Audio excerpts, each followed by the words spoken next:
So bayan duk kun yi connecting waya da ton kifa kamar yadda nuna maku, idan mutum yana so ya tura shi zuwa exchanger ne, so lafiya lau zai canza shi zuwa exchanger, zai tura shi zuwa cikin exchanger. Da ya zo bayan connecting zai bashi dama ganin sai zai taɓa wannan alamun na sama, sai ya taɓa deposit exchanger ko kun gan shi nan.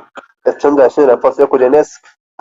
In Bybit ne sai ku taɓa Bybit, in wannan shi ne na Bybit sai ku je okay, sai ku je next, sai ku je to nan suna buƙatar address, sai ku shiga cikin Bybit naku.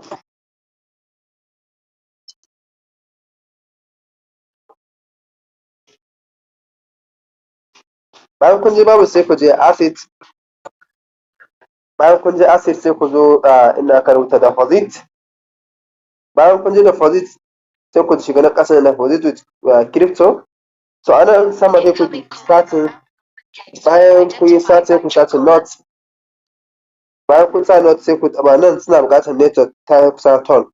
So a nan za su ba ku dama kun gani sai ku yi copy wannan address gashi nan, sai mu fita mu yi copy wannan address, sai mu koma can Telegram sai yi pasting ɗin shi a nan. Bayan nan sai mu koma can again haka cikin Bybit sai mu copy wannan tag ɗin nan gashi nan. Bayan copy ɗin shi sai mu zo nan mu sa shi ana memo yanzu. Sorry?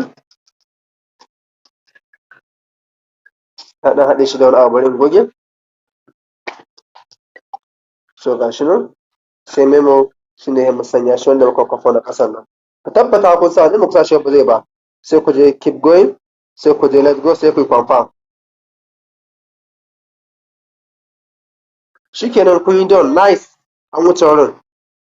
Kun gani ko ga yana ya ta withdrawable, ga yana sun kwaya su ga suna yana processing sun ce available on the listing date. Shikenan kun gama da shi, kun gama da Bybit. Haka zalika za ku yi na Binance, ku je ku yi searching ɗinsa. Haka zalika za ku yi na OKX, za ka ake yin su, ba su da wahala.